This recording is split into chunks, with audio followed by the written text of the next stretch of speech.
in Big Honest. Summit and Destiny have met 7 times before. Tonight is number 8. And the Tennessee Volunteers are the SEC Tournament champions. It's been a long time coming. The last time Tennessee won this tournament was in 1979, but they've got another trophy to put in the trophy case at Thompson Bowling Arena. The 2023 SEC champions, the Tennessee Volunteers. Hit high in the air into left field. Stevenson circling in front of the fence into foul ground.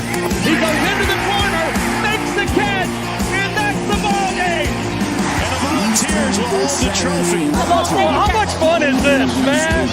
God, I love it. High fly, deep right, and Tennessee walks it off.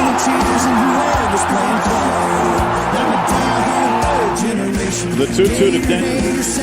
Well hit, deep left field, it is gone! For the win for the Volunteers. From 40. On the way, a knuckleball. He got it!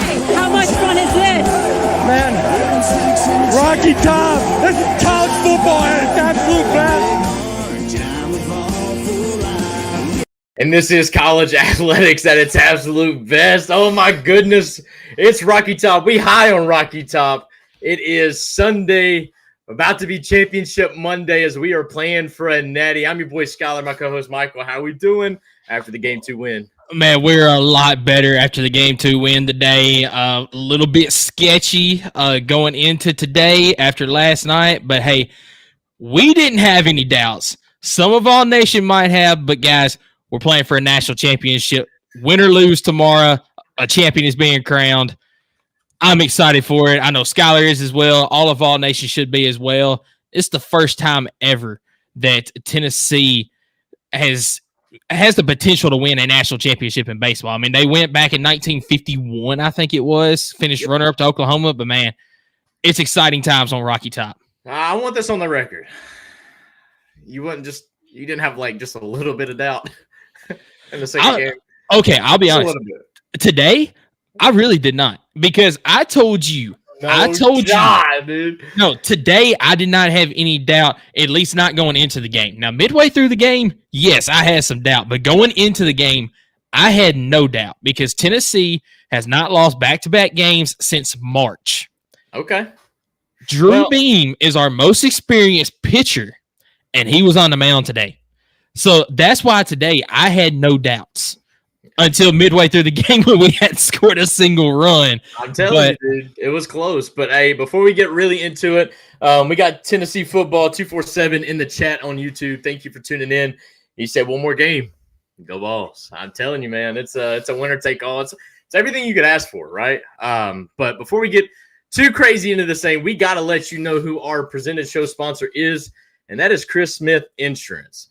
As a homeowner, Chris Smith was once let down by an insurance company, so he decided to start one of his own, where instead of feeling like a big company is fighting against you, you'll know that your agent is fighting for you. All insurance is not equal. Trust the Chris Smith Insurance today. Give them a call, guys.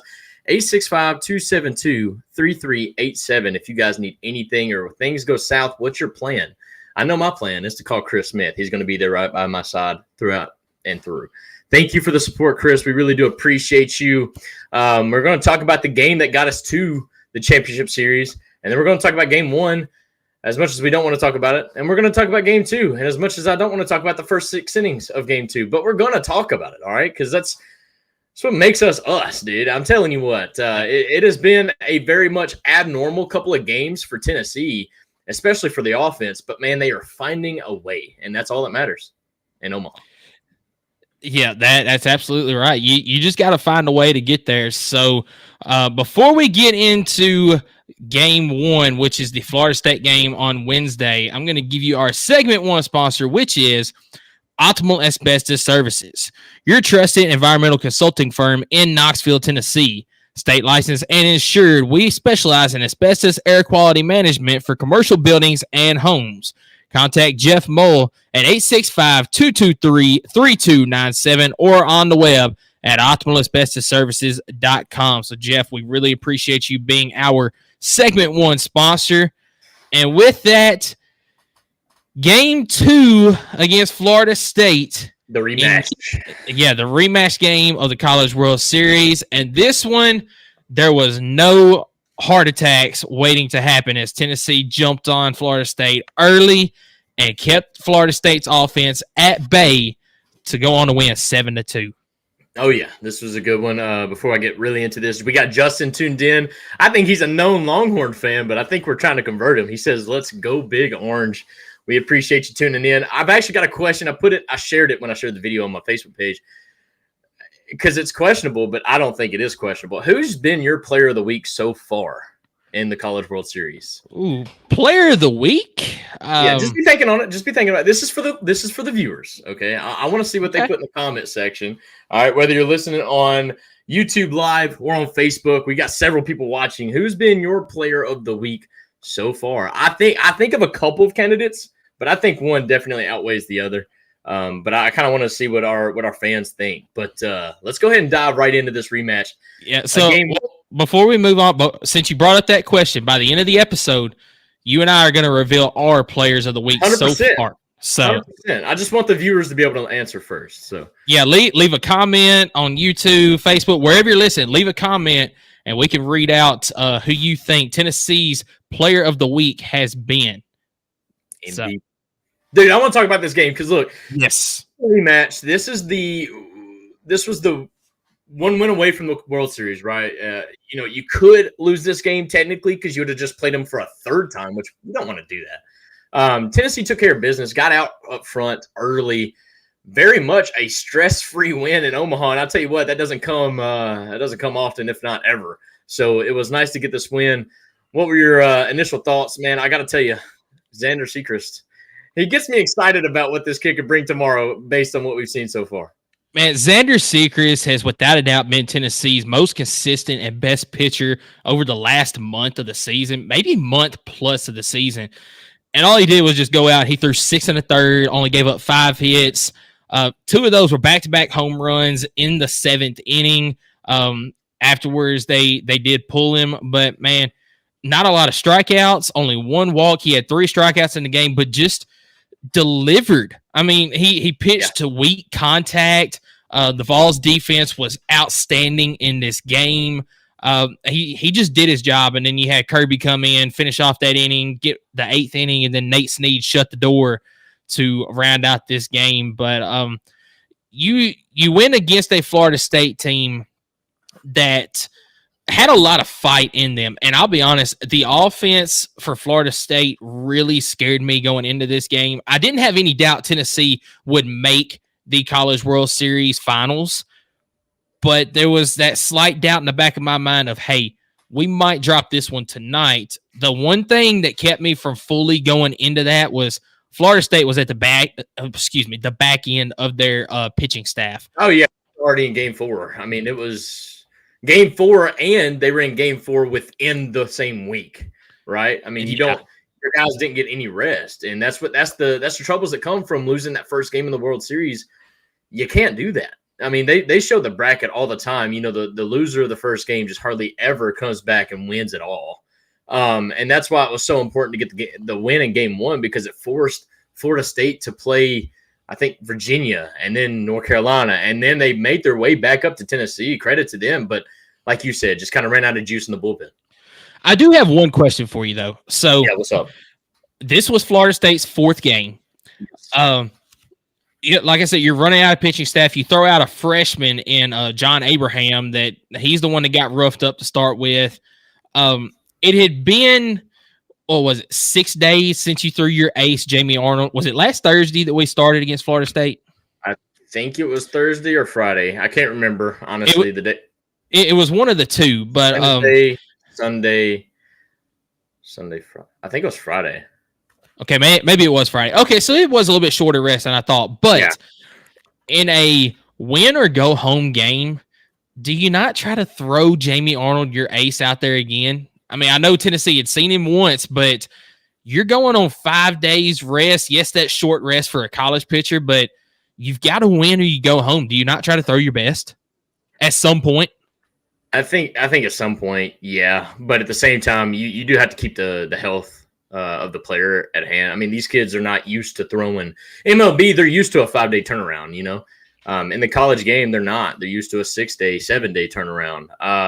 But you know, at the end of the day, it was on the line. I think if they would have went to game 2 with Tennessee, he's absolutely playing. Oh, but yeah, he's starting that game, no doubt. Kind of what they were betting on, I have to assume. But either way, you know, our boys took care of business in this one.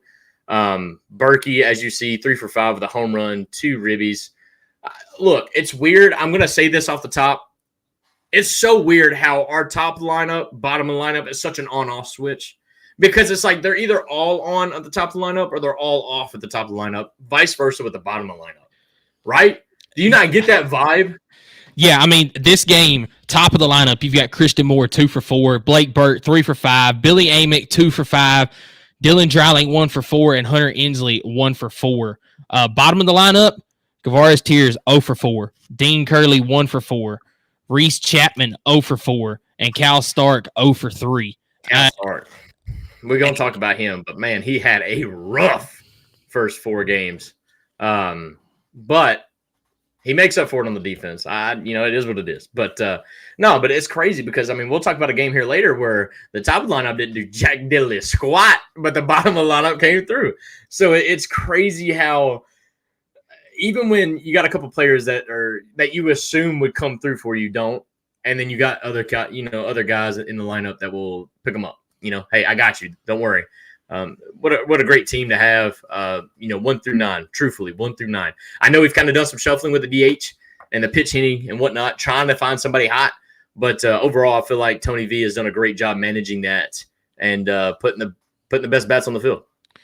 Yeah, I agree. And I really liked having Cannon Peebles in that DH spot today. And here's why I would rather have Cannon Peebles at DH tomorrow than, say, a Reese Chapman or a Dalton Bargo. I know those two guys give you a little bit more from the power standpoint, but Reese Chapman is a switch hitter that shows he can also be a little bit more patient. I mean, he walked Cannon 3 Peebles. times today. Cannon Peebles. Yeah, Yes. Cannon Peebles. I'm sorry. Thank Yeah. you. Didn't he walk like 3 times in the game today? He did. I don't think he got a hit today, but, man, just being able to get on base and him walking that last time led to the Cal Stark home run that we'll talk about once we get to today's game. But yeah, I think Tony Vitello has done a fantastic job, and kind of switching gears a little bit, we would be remiss to not mention the Blake Burke home run, giving Tennessee the first team in the history of college baseball with 5 players that hit 20-plus home runs in a single season. It's crazy. I think they showed a stat, 200 and some odd college teams don't have a single player with 20 home runs. Yeah, and we've got 5 of them. One of them with 33. We've got 5 of them. All right. There is no college in Division I with 4 players. And I think there's only 3 with 3 players, and then I think it's 11 with 2 players, and then I mean it's less baffling. Than 100. It is less than 100 baffling, with dude. teams that have 1. Yeah, exactly. So it's Berkey called us selfish, but I don't care, dude. I call it it's hustle, it's coaching, and it's those kids. They're dedicated, whether it's in the weight room, on the field. They got the best around them. I think that could be a strong selling point for Tony V in the recruiting aspect. Is look, these guys. I mean, a lot of them aren't transfers, man. Look at Blake Burke, Christian Moore, Kavaris Tears, Dylan Dreiling. Those guys have been in. That's 4 of them. And they've been in the system multiple years. It's not like they were picked up.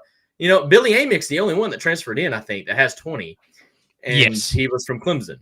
So, I mean, Tony V can tell you, look, you come with me. Yes, you may have to sit a year or 2, but look at what you can do.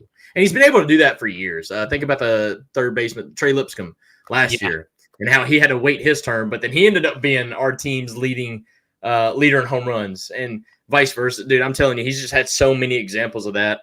And I think at some point you got to give the coaching staff some credit for that. But ultimately, it's the kids having hit the ball. And, man, they are doing it at a large piece this year.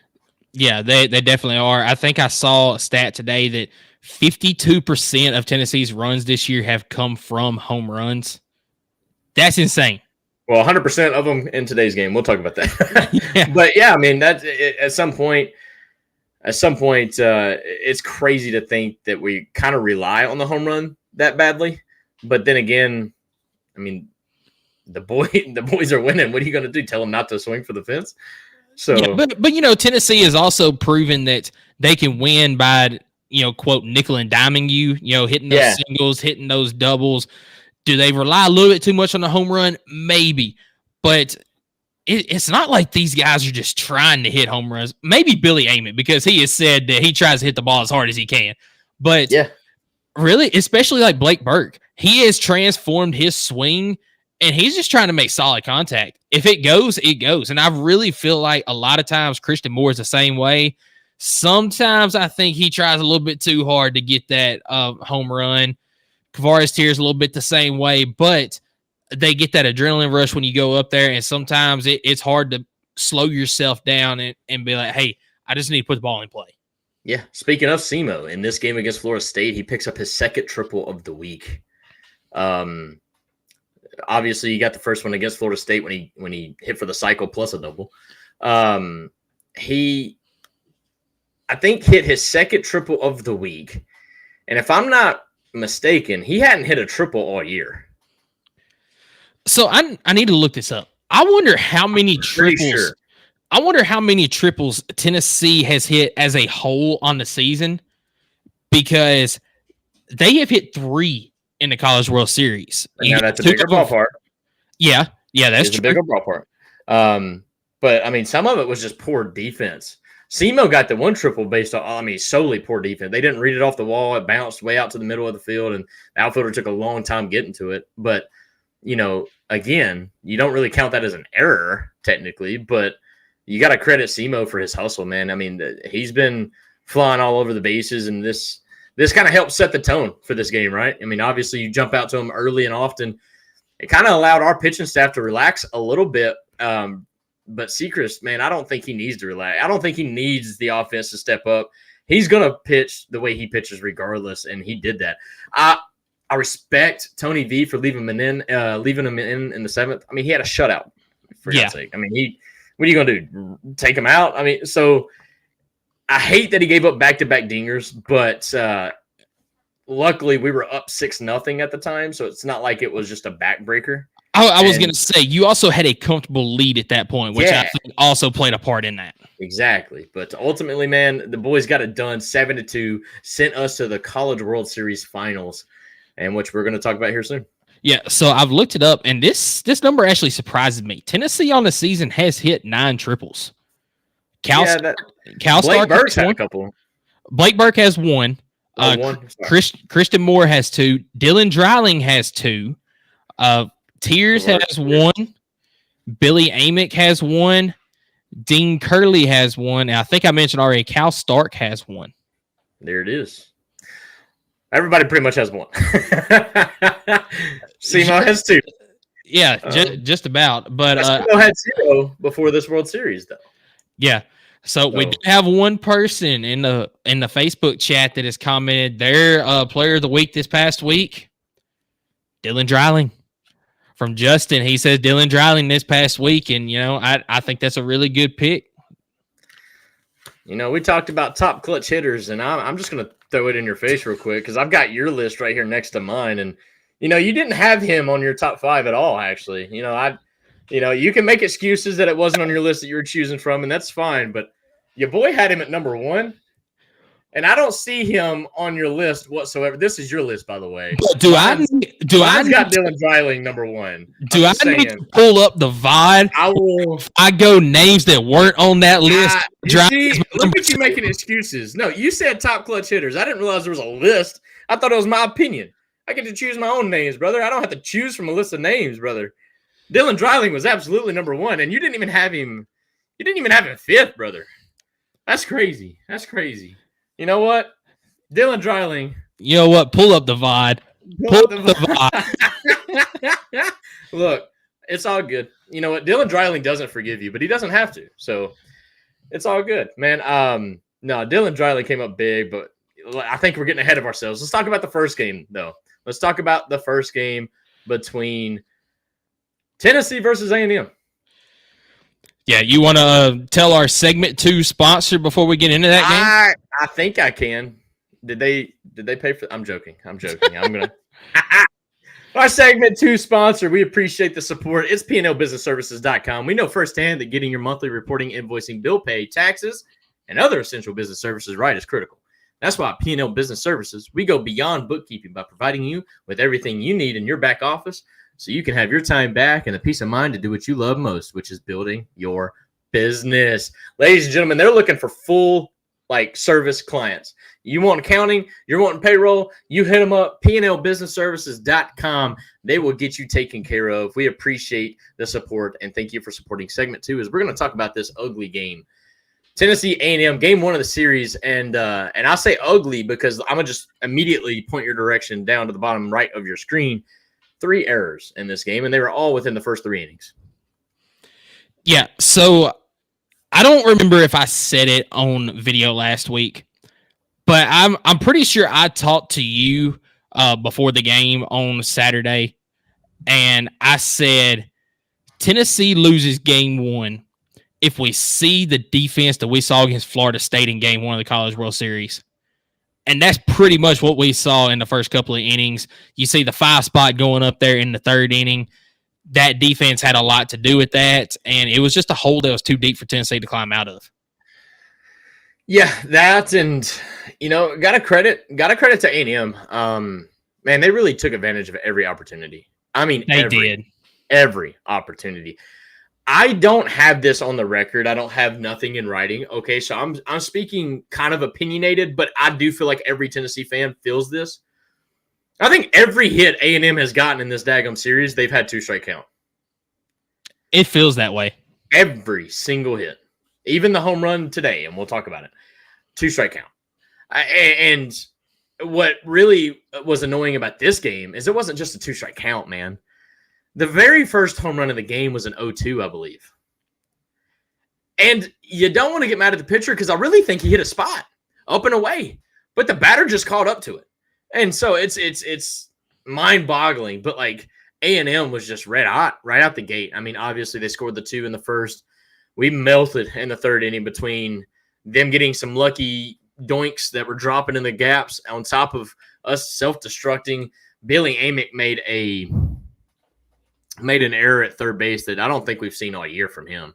I mean, just made a great play to get the ball, rushed up, got it, scooped it, and then it's almost like he realized he had time and then threw a blooper, and it was 10 feet short. I mean, it was ugly. But the boys did show some fight in the end. As you see in the 7th, we gave up a 2-run homer, which was pretty much – I mean, it was already kind of feeling like it was out of touch, but with Tennessee, you never know. But that 2-run homer in the top of the 7th really felt like it was out of touch. But then the boys wasn't going to let that be the final say. And I think that was big going into today's game as Dylan Dreiling hit a 2-run homer, followed up with a Hunter Inslee 1-shot homer. Now, remember, Hunter Inslee's been a DH.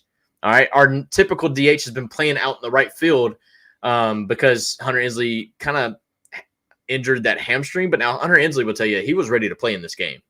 So, and that's why you've seen him play today. But other than that, man, the boys did show some fight. 12 hits, right? We hit the ball okay, not the top of the lineup. We're going to talk about that. So, no, just a frustrating day. You had Chris Stamos go out there for not even an inning once again? Yeah, a third of an inning. It's the 3rd time in his last 4 starts that he has only gone a third of an inning. The only reason why they're doing this at this point is because AJ Causey's just more comfortable with it. Yeah. AJ Causey doesn't want to start. He wants to come in the game once the first pitch is thrown. So what I think needs to happen, Chris Stamos throws the first pitch, change the pitcher. If it's a 1-0 count, so be it. But golly, at least AJ Causey's not starting. Because, man, I'll be honest with you, Chris Stamos has just not been it the last couple starts. But you hate to say that. I mean, you hate to hear that because obviously you wanted him to go an inning or two to help flex out our bullpen. But didn't happen. A&M watched film, I think, man, because they were on top of everything. On top of AJ Causey on the 2-strike counts, like I'm telling you, they were on top of it. It is what it is. They got the big win. Credit to A&M. They came out swinging, and they got a big game 1 win. Yeah, I do have to give big credit to, was it Schlossnagel? Is that the A&M head coach? Yeah. I think that's how you say his name. But you got to give him credit because you brought in, Stewart had a fantastic outing for A&M. I mean, he went 2 1/3, and until that 2-run home run that Dylan Dreiling hit in the 7th inning, he was dealing. Now he was kind of on his last legs. He was already at 55 pitches, which is the most that he's thrown all season. But give up the home run to Dylan Dreiling, bring in a reliever, trying to go with kind of a more inexperienced guy because, I mean, at this point, Texas A&M is up 9-4. And you're feeling like, okay, we got a little bit of a cushion. Then Hunter Inslee comes up, second pitch he sees over the left field fence, no doubter. Texas A&M immediately goes to their closer, Aschenbach, and he just shut Tennessee down. I mean, 2 2/3, and only gave up 2 hits. 7 of his 8 recorded outs were strikeouts. I mean, just. He doesn't throw it 200. I mean, he doesn't throw it 100 miles an hour either. He's just very efficient and he knows where to put the ball. I mean, his placement is top notch, and I think Tennessee did a really good job. Like I said, at the end of this game, trying to somewhat build some momentum for the next game because I mean, at this point, the game was over. That 3rd inning pretty much was the writing on the wall. You just can't self-destruct like that. Tennessee, on the other hand, look. Christian Moore, Billy Amick, and Kavaris Tears combined 1 for 13. Just a bad night. Blake Burke 2 for 5. Dylan Dreiling and Hunter Inslee absolutely carried, and Dean Curley. I'll give him that. Dylan Dreiling a 4 for 5 night home run. Hunter Inslee a 3 for 5 night home run, 2 RBIs. And Dean Curley, a 2 for 4 with an RBI as well. Everybody else just kind of didn't really put it together, which is unfortunate. But, you can't stay hot all the time. So you drop this game, and you got Tennessee fans immediately. What is Tony V doing? Why are we starting Chris Stamos when you've got Dean or Drew Beam and AJ Causey and et cetera, et cetera. I think even somebody said Xander, which I was like, come on, guys. Like, he just pitched. What are we talking about? But you get these fans that probably have never even watched the season, but now that we made it to the final, obviously, they're watching. They want to support. But then they throw out crazy comments like that, and they've not understood that, look, guys, like, that was the pitching rotation the entire season. Why would you get to the most important series of the year and change it? That doesn't make no sense. I mean, until this game, 9 out of the last 10 games that they have done that rotation, Tennessee has won. I mean, exactly. Why change what you were doing when you get to the biggest stage? You don't. Baseball is a game of rhythm, I guess you would say. You get into a certain rhythm out there, no matter if it's your warm-up routine or your lineup or your pitching rotation. You get into a rhythm, and as long as it's working, you stick with that. Absolutely. And look, he threw out Kirby for a couple pitches. I think he threw 13 pitches. He then goes to Marcus Phillips, and people are like, why would you put in Mark? Look, guys, you're down by 7. Why would you throw all your ammunition in a game where you're really not going to win, okay? And then you really put yourself in a hole for game 2 and game 3. So this was a really good, in my opinion, it was really good management by the coaching staff to look, hey, not that you're giving up, but you're not going to waste, an arm or so. Because if the offense didn't come back, it didn't matter how many runs you saved at that point. So I think this was really good management by Tony V and Crazy Frank to kind of look, hey, let's get through this game, save our arms for Saturday or Sunday, and then if needed, Monday. And I think they did great, in my opinion. Yeah, and I want to give credit to 2 pitchers on this staff, Marcus Phillips and Dylan Loy. Phillips has still got a little bit to work on because he was pretty much just fastball only in the game. Granted, he's throwing the ball like 98 miles an hour, and for the most part, hit his spots. I mean, it was hard for Texas A&M to catch up with him. Yeah. But he's got a little bit of tuning to do. I think that Frank Anderson and Tony Vitello over the offseason are going to do a great job with him. But Dylan Loy, this dude is going to be good in the future. He's a true freshman, and he's got an absolute shot to be probably your Saturday starter but for sure your Sunday starter next season. Yeah. And what I love about this whole situation is you go into Monday, and I think the only arm you're really missing is Aaron Combs. As far as bullpen.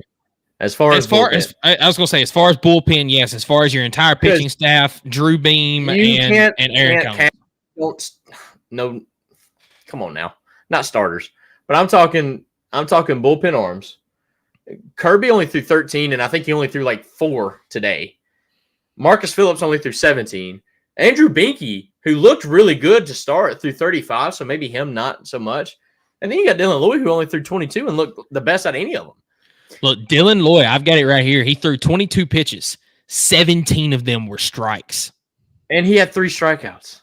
Yeah. In 2 innings. I mean, look, all I'm saying, and he only faced 6 batters in 2 innings. Like, it was a 1-2-3, 1-2-3 for him. Dylan Lloyd is definitely the guy that we're looking at. You're looking at Nate Snead, who barely got in today.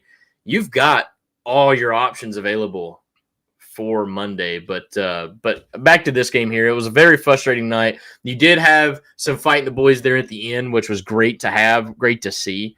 But overall, just can't put yourself in that big of a hole, right? One thing that I was telling you, I was telling TikTok, I went live on TikTok, or I recorded a TikTok. I was like, guys, like, calm down. This team doesn't lose 2 in a row, which they still haven't, and they won't. And if we can get it to game 3, Xander Sechrist, I'll take that starter, game 3 starter, over anybody in the country on game 3 starter. Anybody. So buckle up. And that's kind of how. And then when I seen that we were wearing the blacks today, was like, we don't lose. We don't lose in dark mode. All right.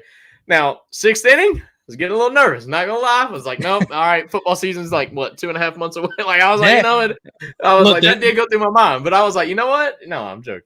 Look, around the 6th innings when I started getting nervous that Tennessee might not come back. But, we'll talk about that here in just a minute. Do you have anything else on game 1 of the College World Series finals? No, not really. It's just one of those things where you got popped in the mouth. How would you respond? And I think we did that pretty well. Yep, I agree with you. So with that, I'm going to give you our segment 3 sponsor.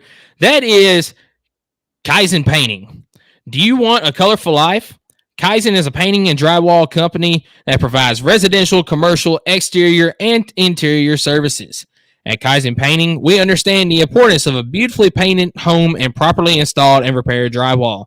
We're here to bring your vision to life. We care about providing you with a personalized, efficient, and quality service. If you live in Knoxville and surroundings, contact us for a free estimate at KaizenPainting.com. Color your life the Kaizen way. So, game 2 is do or die for Tennessee. You either win this one and force a game 3, or you lose and Texas A&M has won the national championship. And you said it, Tennessee doesn't lose 2 in a row. And they kept that alive today as they take down Texas A&M 4-1 with a big rally in the 9th inning, or in the 7th and 8th innings. I believe this is the 10th time this year Tennessee has come back and won after trailing to start a game. Probably. I think that's what they said.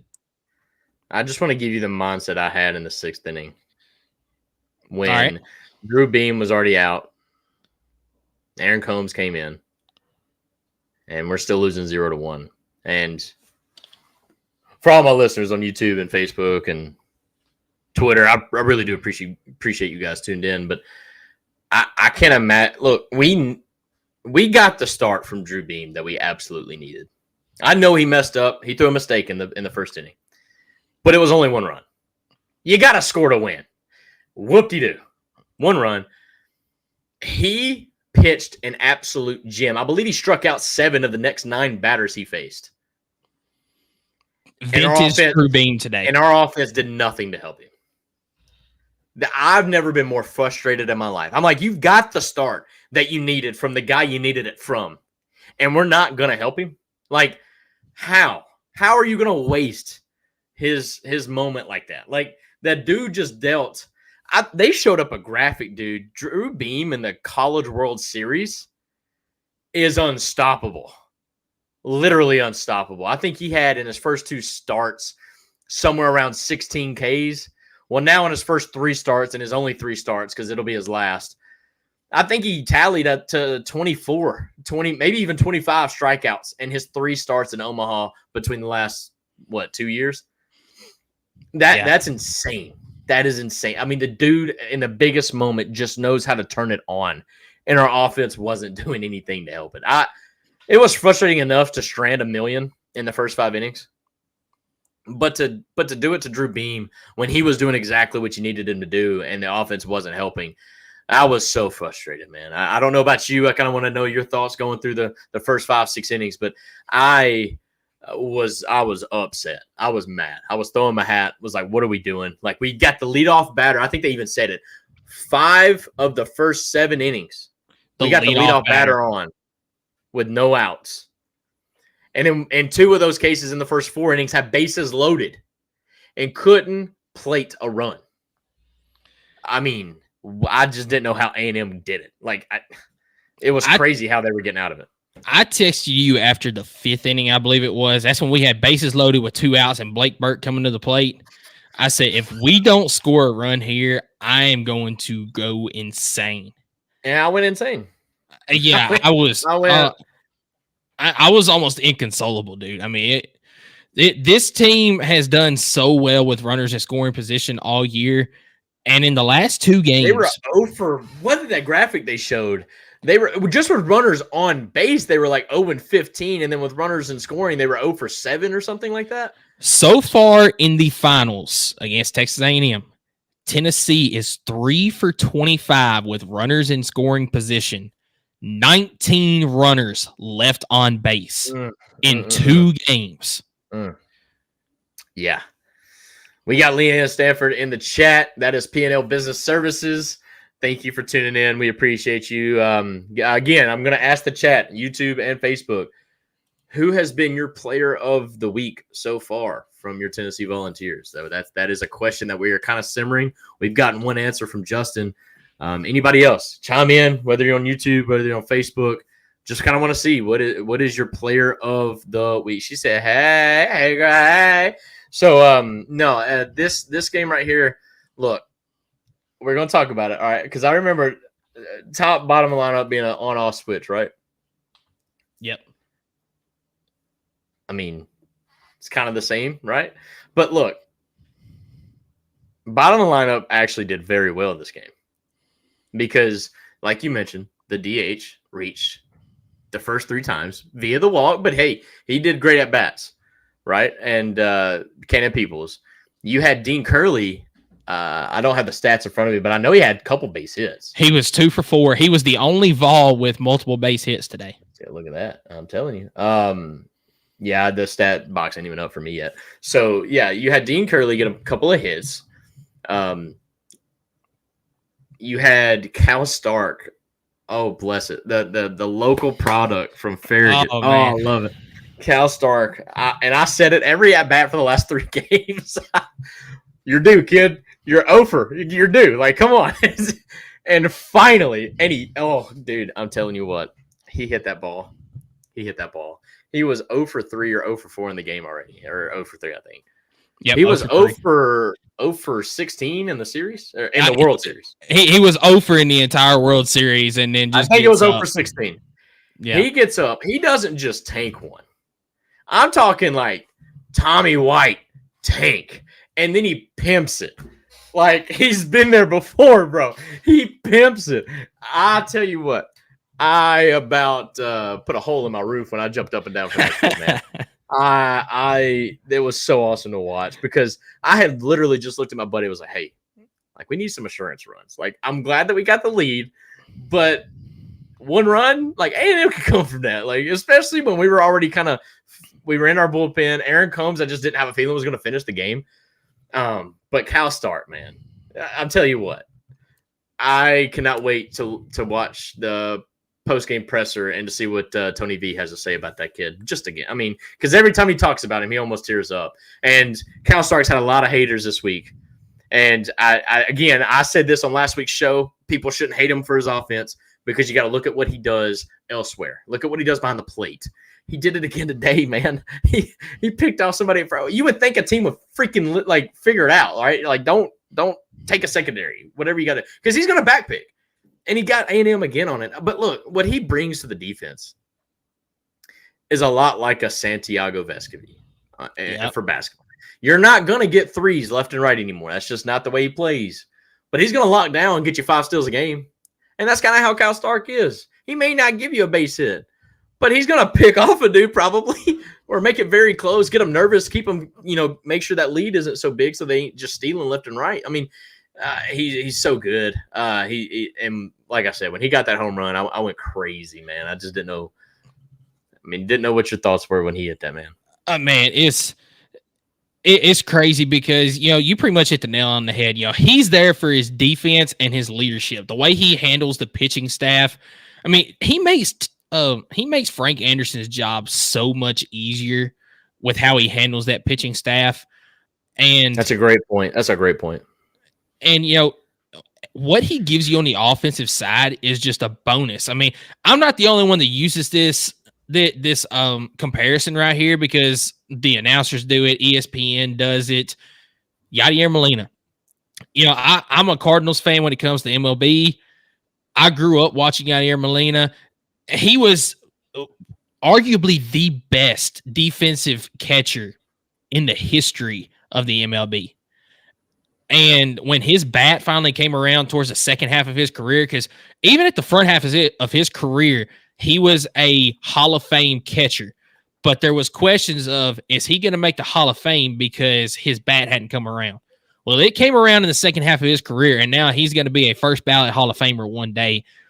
The way that Cal Stark plays defense is almost reminiscent of Yadier Molina. He's got to get a little bit better when it comes to throwing down to second, but man, the back picks at first, the leadership, the way he handles the pitching staff, it is Yadier Molina-esque. Yeah, absolutely. He just needs that bat to come around a little bit more because, like I said, what he does on offense is a bonus. But if he could consistently get that bat coming around, man, watch out for Cal Stark at the next level. Oh yeah, Justin tunes back in. He said he's just reassuring behind the plate to the pitcher, and I think to that point, thank you, Justin, for tuning in. He Drew Beam threw a couple of pitches in a count. He got behind 3-1. And 2 back-to-back pitches were, as close as they can be. Yeah, I was going to say, as close as they can be to being a strike. And Beam kind of walked to the side because he kind of, not a strikeout because he wasn't that type of count, but he had that moxie about him, yeah, that was a strike. And then it wasn't called. And he's just kind of what the hell? And Cal Stark can read that in his pitcher, and he will call time and go and talk to his guy, calm him back down, say, hey, it is what it is, lock in. And then I think he struck out that batter. If I'm remembering correctly. It was either a strikeout or that was the one he walked and then immediately picked off at first. It was one of those two things. Maybe that one. But either way, I remembered it worked out. I remember it working out. And I'm like Cal Stark, that is something that you mentioned, it makes Frank Anderson's job easier. That's exactly why. Frank didn't have to call that time. Cal did it. He knew when to do it, and it was appropriate to do it. It's not like he overdoes it. He doesn't do it in every scenario. He just knows when to do it. And that's something that really can't be coached. It's not a skill. It's just a personal relations, player relations. You got to know your pitcher, who's on the mound, how they work. I love when, even if they miss the pitch right off the plate, but if he hits a spot, you'll see Cal point to his pitcher yes, great pitch. Because look, at the end of the day, it's not all about throwing strikes because there is a thing where you can throw too many strikes. That's exactly what got AJ Causey. But if you're up ahead 0-2, 1-2 in the count, yeah, you want to be competitive, but you also want to hit your spot. You want to know that you have control of all your pitches, and that way your catcher has complete trust in whatever pitch that you're going to be throwing, coming up if you need that very important clutch 3-2 count ball or whatever. Because you're seeing it in the series, man. You're not getting a fastball on a 3-2 count. You're not getting a fastball on a 3-2 count. They are too smart for that, and honestly, these pitchers are too good for that. They're throwing something breaking. You're getting a slider, you're getting a curveball, you're getting a changeup, you're getting something. You are not getting a heater on a 3-2 count because they know, dude. It's one of the best offense, the best offense in the country, and A&M's not that bad. I think Florida State's a little bit more dangerous than A&M, but A&M is really taking care of business when it comes to taking advantage of the opportunity, right? 2-strike count. They definitely stay on top of the ball, but they're not explosive.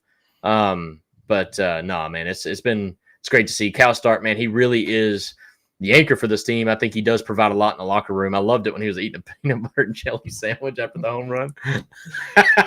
Hey, you got to do what you got to do sometimes, man. There was only like 3 outs left, but boy had to have his snack, boy. So it was awesome, man. I think Cal Stark, man. I hated the hate that he was getting, and I mean, even me, I was kind of frustrated. Like, dude, you're like the math ain't mathing, bro. You have to almost try to go 0 for 16.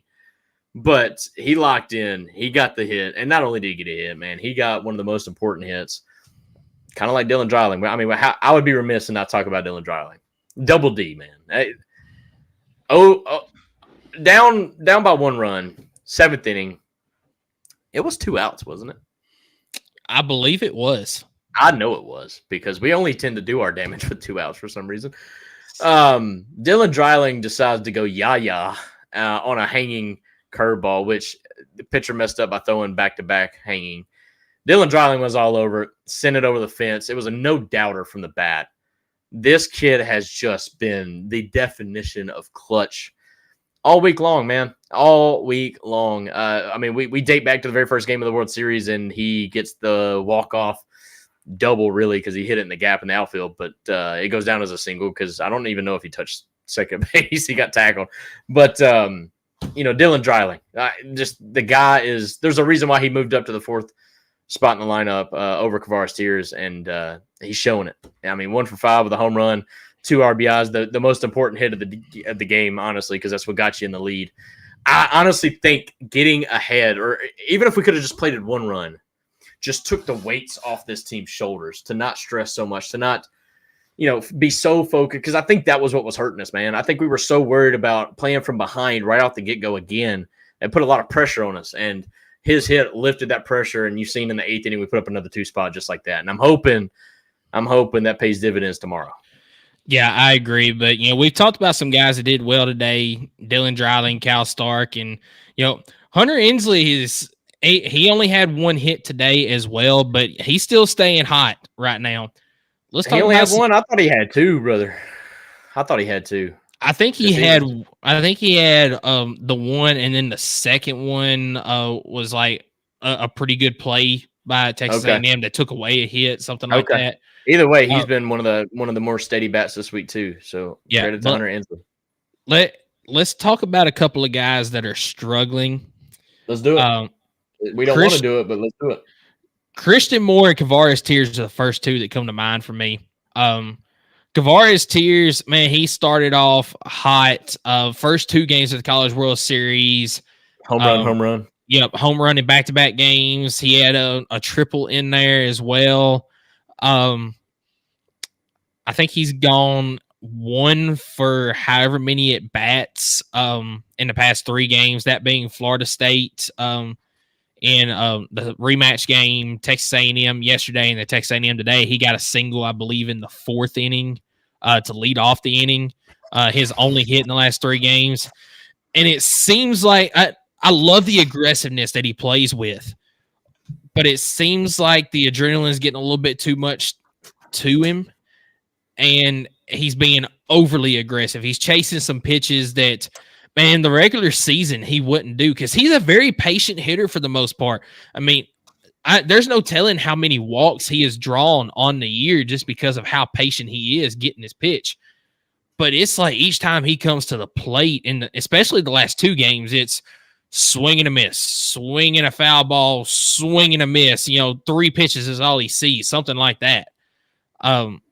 So he's definitely due 1 in tomorrow's game, but he's struggling. And Christian Moore, man, he started off so hot in the College World Series. You get the cycle to lead off the College World Series, end up with 5 total hits that night.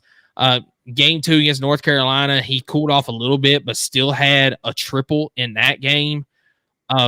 Florida State the second time, he still did well, but man, he is 1 for let's see, I think he is 1 for 8 in his last 2 games against Texas A&M. Did walk twice today, but I've got a feeling that Christian Moore is going to have a breakout game tomorrow because I cannot remember a series this season where Christian Moore has just struggled in all 3 games. At least one of the 3 games, he ends up with multiple base hits, multiple 2-baggers at the very least. Yeah. So I've got a feeling that he's going to break out tomorrow, but he's also been almost overly aggressive at times at the plate. Yeah. While we're talking about, players that have kind of struggled here lately, still want to remind the folks about the question that I've had for the viewers, and that's who do you think has been the player of the week for the Vols this week so far?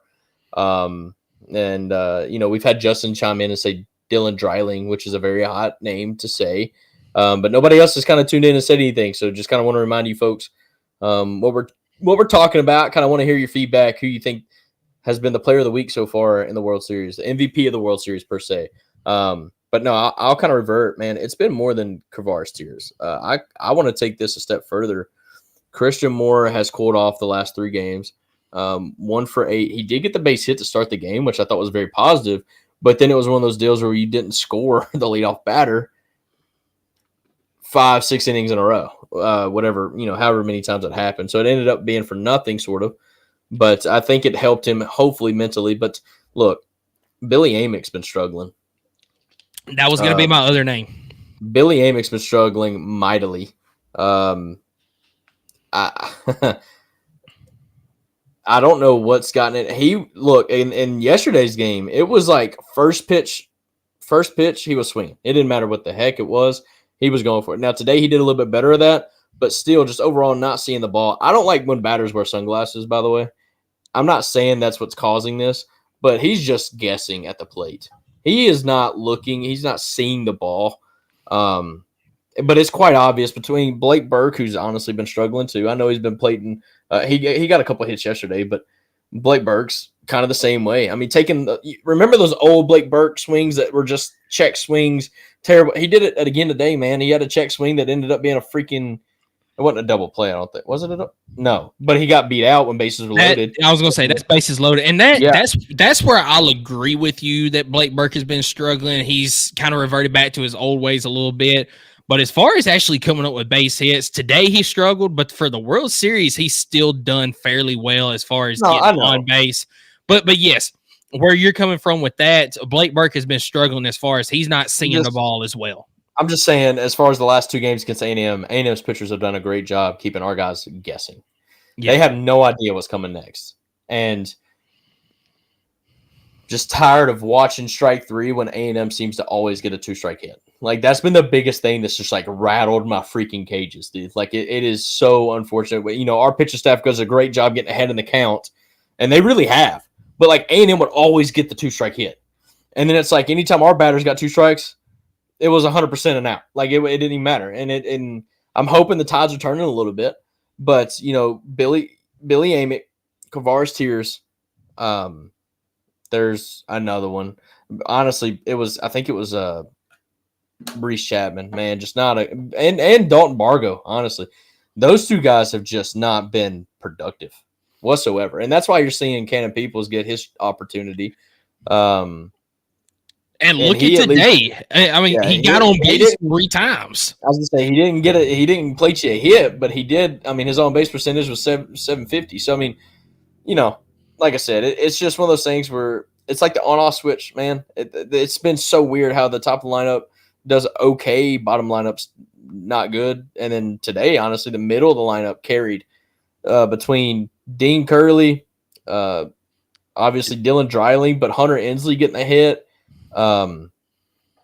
It's been – look, the Vols did just enough. I mean, obviously, this was a pitcher's duel. If you want to call it a duel, it was several pitchers. Look, A&M did a great job with their what they would call bullpen game. We didn't get near the production from our bullpen game like A&M did. So you got to credit them, but you also got to credit us for being able to fight through that and then make the most of it when our opportunity, which we didn't for 5 innings, but there at the 7th and 8th, we finally took advantage of the freshman pitcher that they brought in, and he made a couple of mistakes. And it is what it is, man. We're going on to game 3.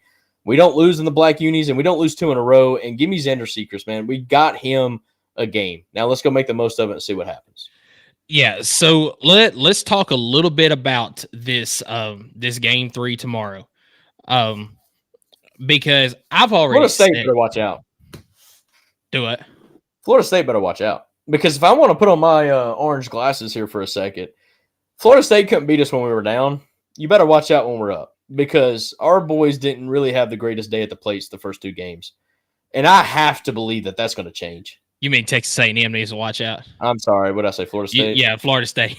Well, they should always watch out because, the world's after them. So, no, Texas A&M better watch out because, look, we didn't have a great day at the plate the first 2 games. I mean, we scored 5 in kind of garbage time. We scored 4 yesterday.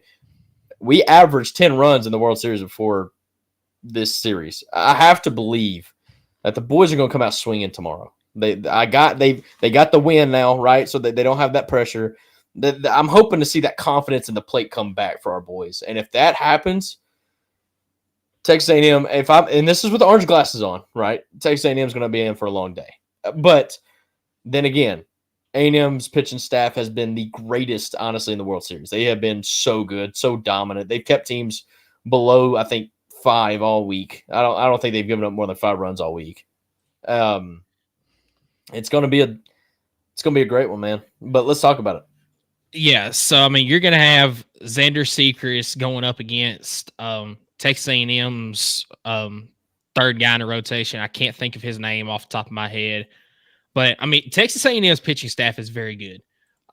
So it's not gonna be easy for Tennessee tomorrow. But I'm with you that the last 2 games, Tennessee has not hit the ball very well, and it feels like Tennessee is due a good hitting night. I mean, Christian Moore has struggled so far in the finals.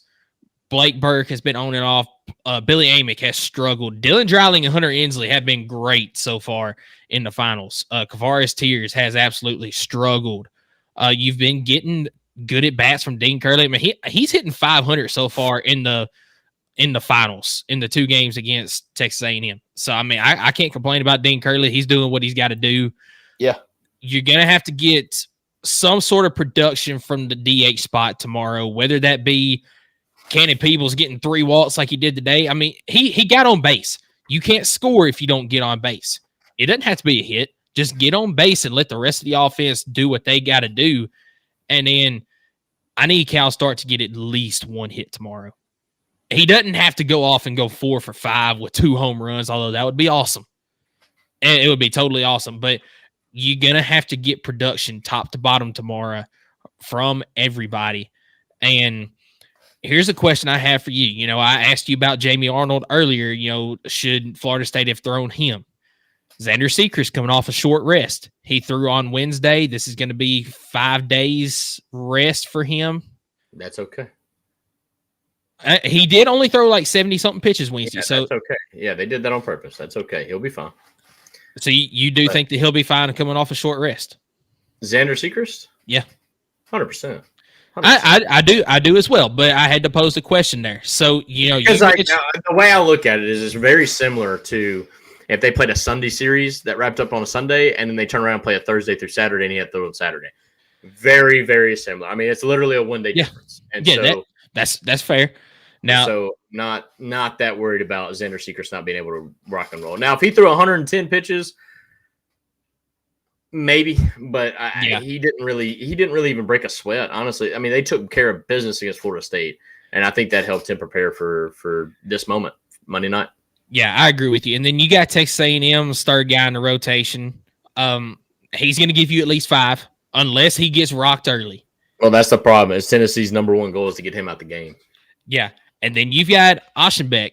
He's going to be he's going to be in that closing role again tomorrow. Now, how many pitches are they going to allow him to throw? Because he threw somewhere 40. Around 40, I think it was in game 1. Yeah. I think it was 39. So I know they're going to go to him as quick as they can tomorrow, but how early do they go to him? So if I'm Tennessee, I've got to get the starter out early. And I've got to take advantage of whoever comes in second because I'm thinking Texas A&M, especially if they have a lead, is going to go starter, reliever, and then go to Oshenbeck as soon as they can. Yeah, I mean, but if we can go from starter to reliever in 4 innings, they're not going to have enough arms, I don't think, to get them from the 4th to the 7th or 8th to get in whoever his name is.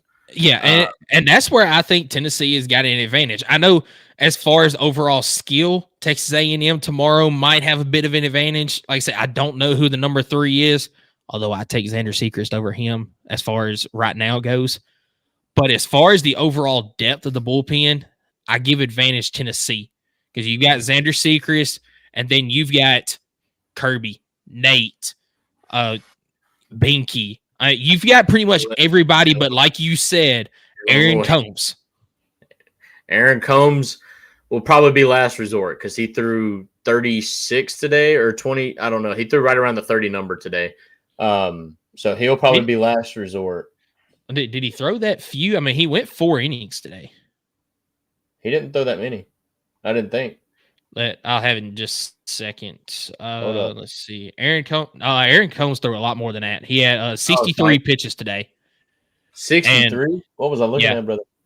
I might have been strikes. I wasn't looking at. Remember, because I don't have the stats for that game. Okay, yeah. I lied. I was looking at who didn't throw that many. I don't know.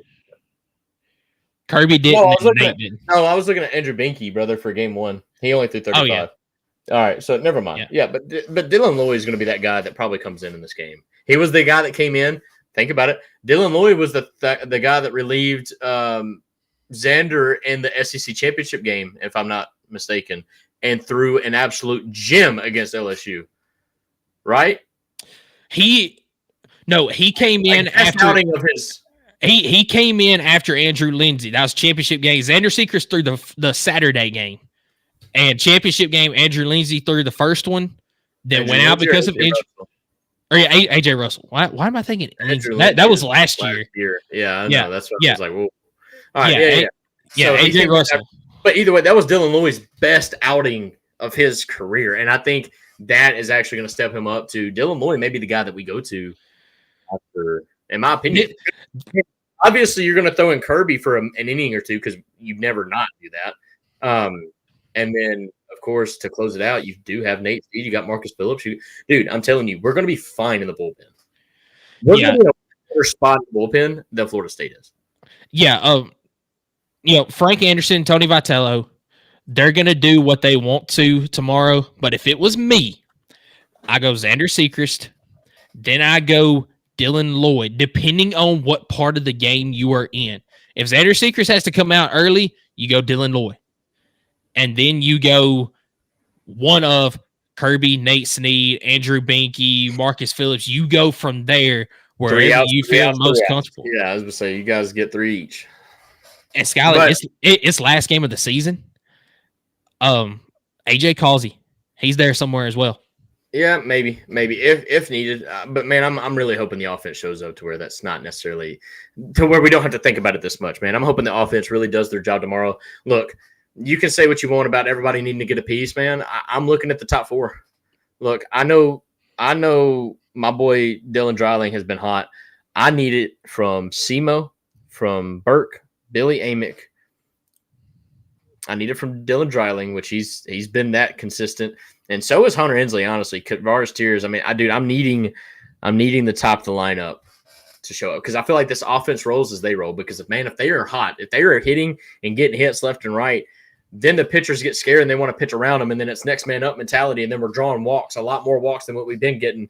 And I'm telling you, it's going to feed itself. But our top of the lineup has to be hungry tomorrow. They have to get some hits, a lot more hits than they've been producing so far. I need a Christian Moore that from Florida State game 1. I don't need that performance. No. Look. Yeah. I don't need that performance again. But I need that Christian Moore mentality from game 1 of the College World Series because as far as performance, give me that performance or give me the Kentucky performance where he just carried the team on his back for 3 home runs. Like, I'm not saying that he's got to do that to win, but it would be nice because I'm telling you that energy, the whole lineup feeds from it. Yeah, and that's what I'm saying because Christian Moore is your vocal leader. I need that Christian Moore tomorrow. We've seen more of a reserved Christian Moore over the last 2 games. We need the Christian Moore that is the vocal leader of this team to come out because, you mentioned it. The rest of the team feeds off of that. And, the dugout in the past 2 games has just been almost non-existent for, the first 6 innings. Yeah, when they start scoring a few runs towards the end of the game, they start to pick it up some. They're in there doing the Billy Amick clapping. They're fired up for their guys. But we need that energy from pitch number 1 tomorrow. Yeah, I'm telling you, it's gonna be, dude. This is literally the national championship. This is all you can ask for, winner take all. It's for all the marbles, man. And I can promise you, it's gonna make or break you. Because look, I'm telling you, if you lose this game tomorrow, it's gonna hurt because you're gonna see that other team celebrating. You're gonna know how close you were. On the other flip, on the flip side, if you win this thing tomorrow, man, it's gonna be. I mean, it's gonna be major. It's a natty, right? But on top of that, to win it, do or die situation. I mean, it's basically sudden death in baseball. You're going to game 3. This is game 7. Like this is all you can ask for. Everything on the line. You've got your lineup the way you wanted it. This is why we reserved the bullpen the way we did in game 1 when we got our freaking teeth knocked in. Was for this moment. All right. So now we have all of our ammunition ready to rock and roll. If our offense can come around the way I think they should, man, because I'm telling you, A&M not being able to beat us today and with just the great pitching that they had on the mound today, I have a sneaky suspicion with the orange glasses on that's going to hurt them tomorrow.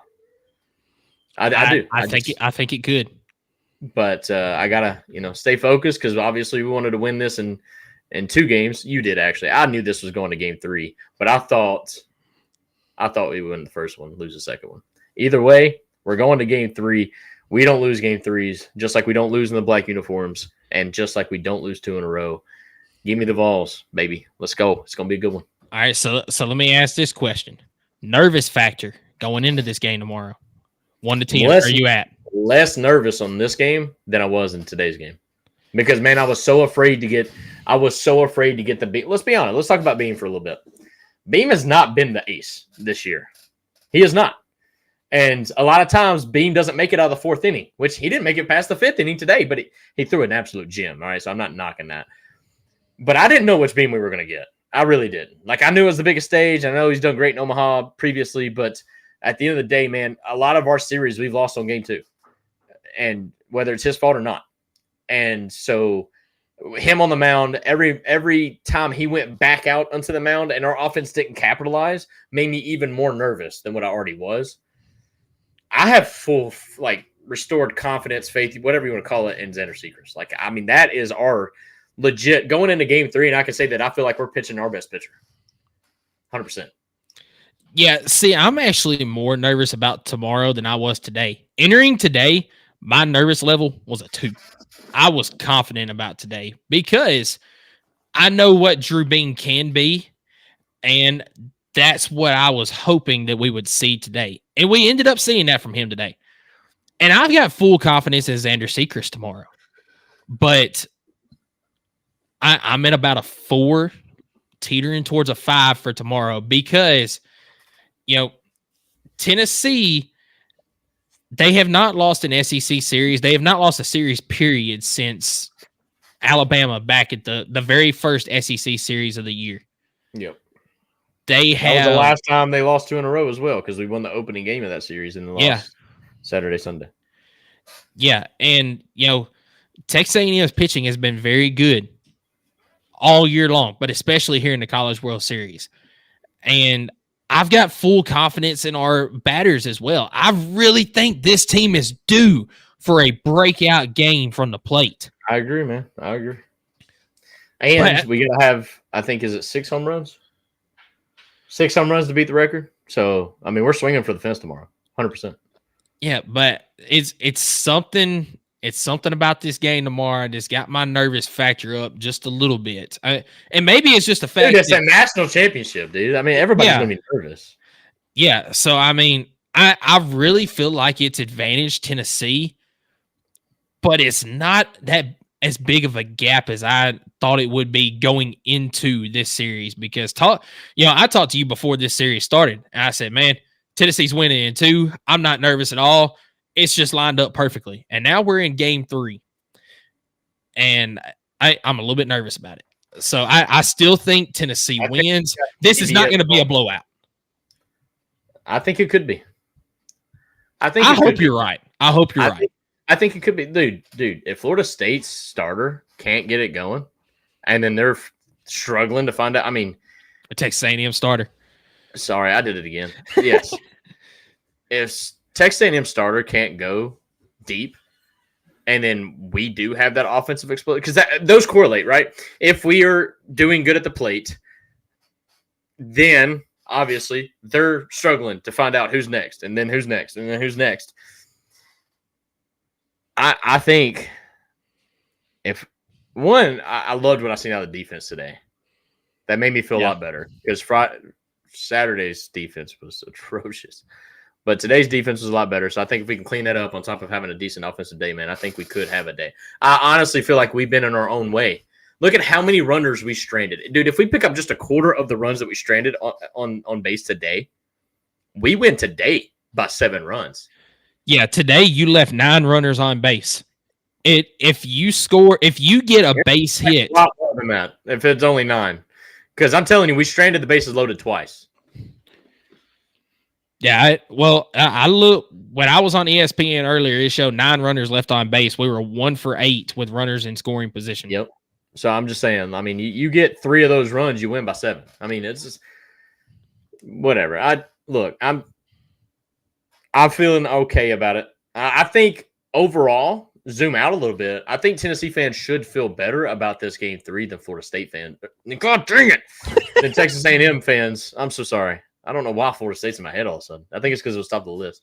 Then Texas A&M fans feel about game 3. And I truly think that just comes from who's in our bullpen. Look at how short they are in the bullpen.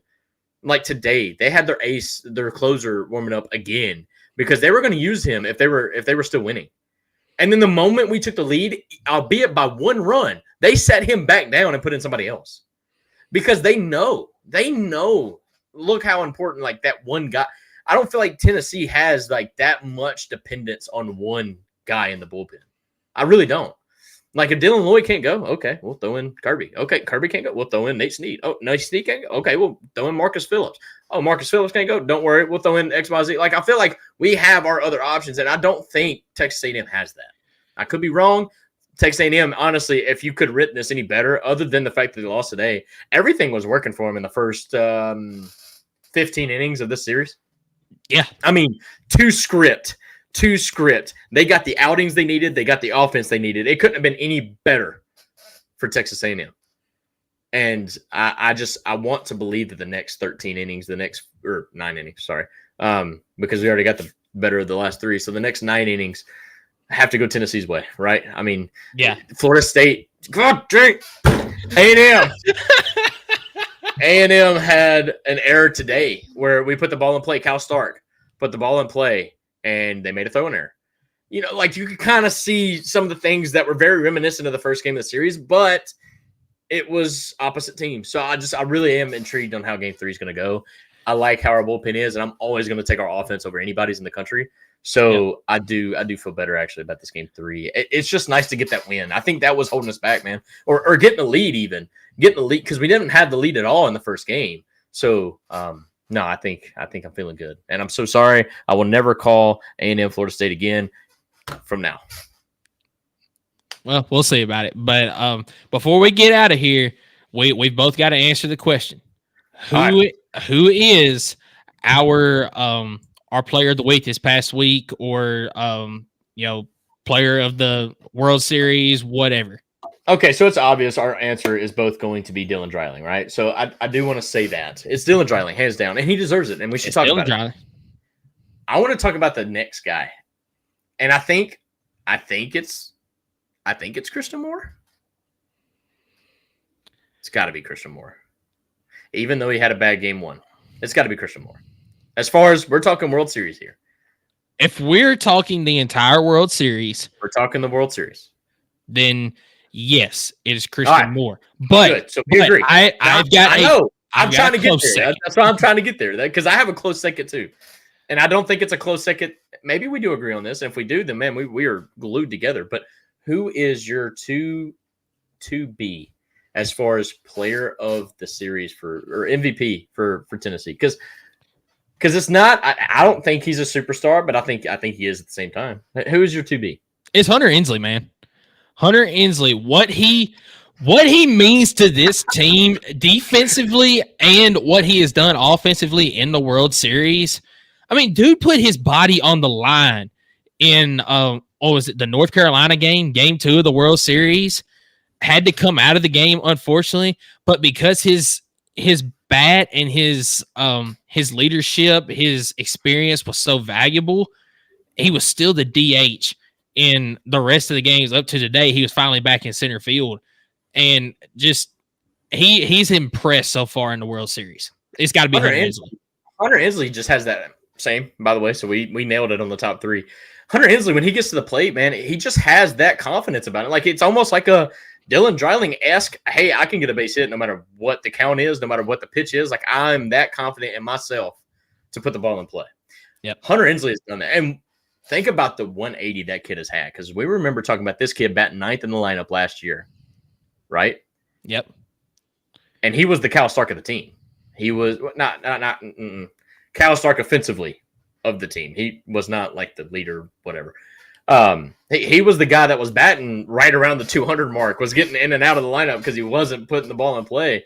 And now to turn around and he's the guy that, man, he is the guy that literally will get the ball rolling. I mean, he puts the ball in play. He squares it up. It's a line drive. I mean, Dean Curley's done a great job with it too. I do have to give him some credit. The last couple of games, Dean Curley's put the ball in play. And it's been very nice to see, considering how much of a struggle it has been to get a hit, dude. Because I know it says that we got 12 hits in the score box from game 1. 7 of those hits were from 2 people. Yep. So, I mean, it's been hard for other guys to get those hits. But, man, yeah, Hunter Inslee, 100%. I'm glad we agree on that. So, Dylan Dreiling, Christian Moore, Hunter Inslee has got to be our top 3 as far as who's been the biggest playmakers for the Vols here in Omaha. And, man, I'll tell you what. Win or lose, it's been awesome to play every game that has been played, that could be played in Omaha. Tennessee has gotten the full effect. I mean, this is now a week and a half long trip. They got there, I think, Thursday or Wednesday to do their practice rounds. And that was a week and a half ago. I mean, they've been there almost 2 weeks going on. It's been really cool. It's been very awesome. We're playing for a natty, winner take all.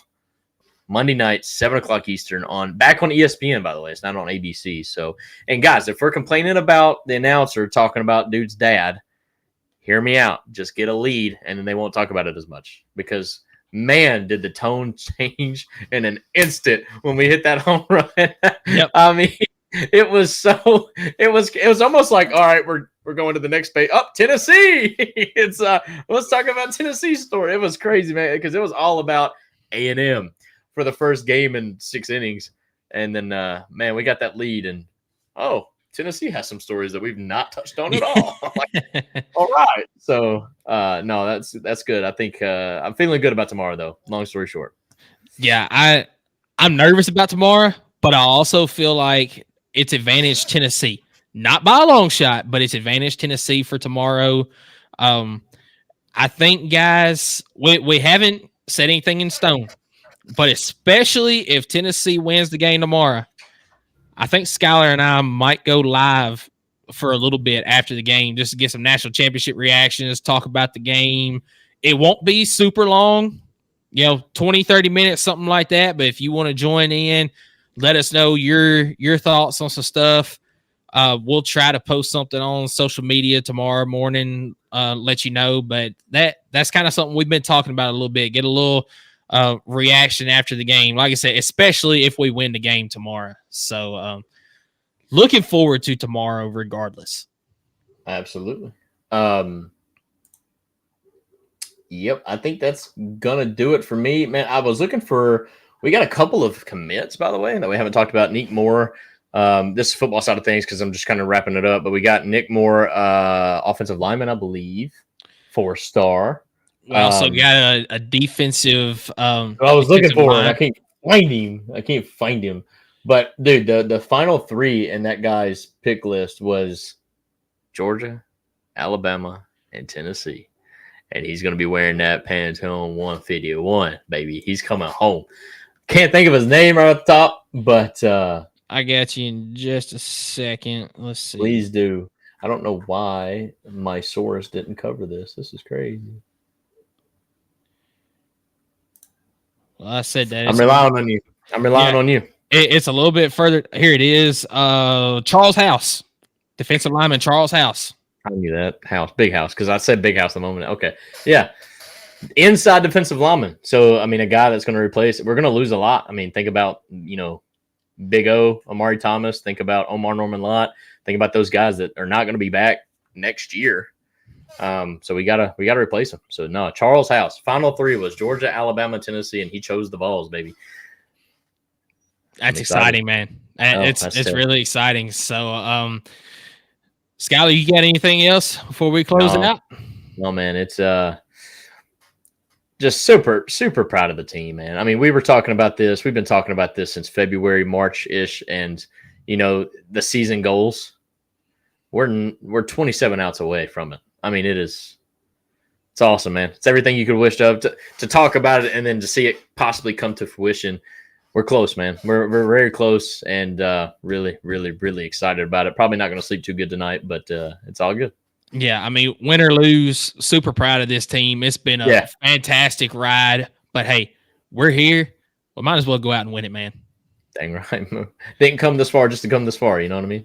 Yep, that's right. So from Skylar and myself, we appreciate you tuning in, and stay tuned as we might be going live tomorrow night after the national championship game. So go Big Orange, everybody.